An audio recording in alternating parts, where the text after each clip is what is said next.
আসসালামু আলাইকুম। মাদার্স কিচেনে সবাইকে স্বাগত জানাচ্ছি নতুন আরেকটি ভিডিও দেখার জন্য। আজকে আমি রান্না করে দেখাবো মুরগির কলিজা ভুনা। কলিজা ভুনাটা দেখতে যতটা সুন্দর হয়েছে, খেতে তার থেকেও বেশি মজার হয়েছে। একবার এভাবে রান্না করে দেখবেন, খেতে অনেক বেশি মজা লাগবে।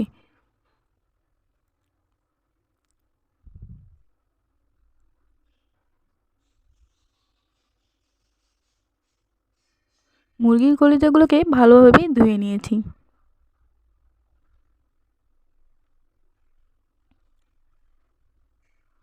চুলার মধ্যে একটা কড়াই বসিয়ে দিয়েছি, দিয়ে দিচ্ছি পরিমাণ মতো তেল।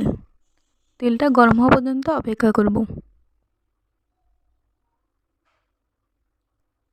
তেল গরম হয়ে আসলে দিয়ে দেবো পেঁয়াজ কুচি। পেঁয়াজ কুচিগুলোকে ভালোভাবে ভেজে নেব। গোল্ডেন কালার আসা পর্যন্ত পেঁয়াজ কুচি ভাজতে থাকবো।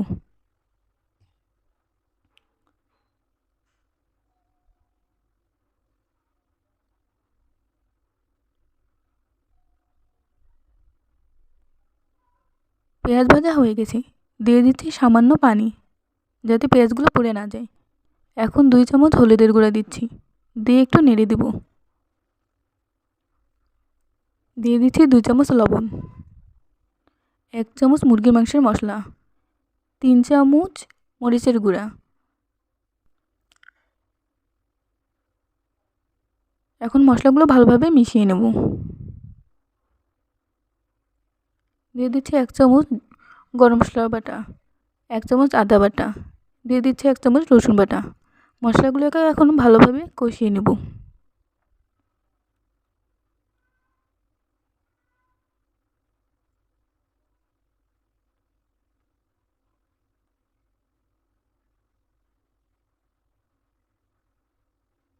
মশলা ভালোভাবে কষানো হয়ে গেলে দিয়ে দিচ্ছি সামান্য পানি, দিয়ে আবারও কিছুক্ষণ কষিয়ে নেব।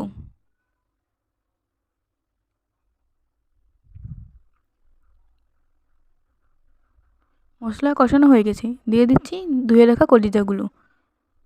এখন মশলার সাথে কলিজাগুলো ভালোভাবে কষিয়ে নেব।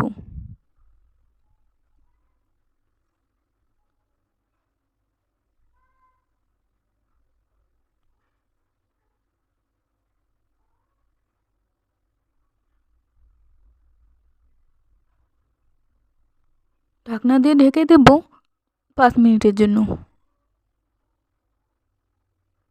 ফিরে এলাম 5 মিনিট পর।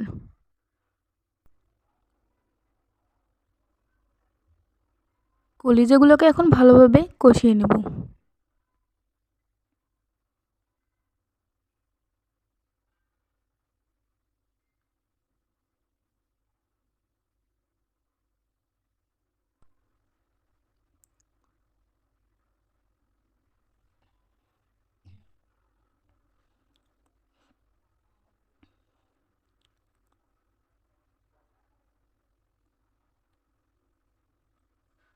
কলিজাগুলো ভালোভাবে কষানো হয়ে গেছে।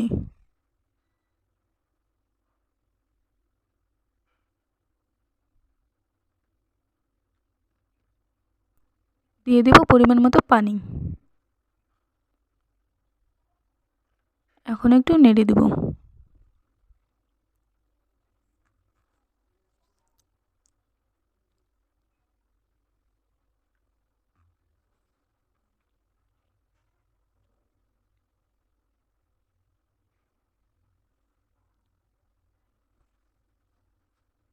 ঢাকনা দিয়ে ঢেকে দেব আরও 10 মিনিটের জন্য।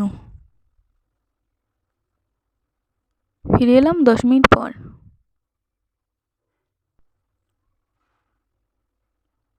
কলিজা ভুনা করা হয়ে গেছে। এখন প্লেটে ঢেলে পরিবেশন করব।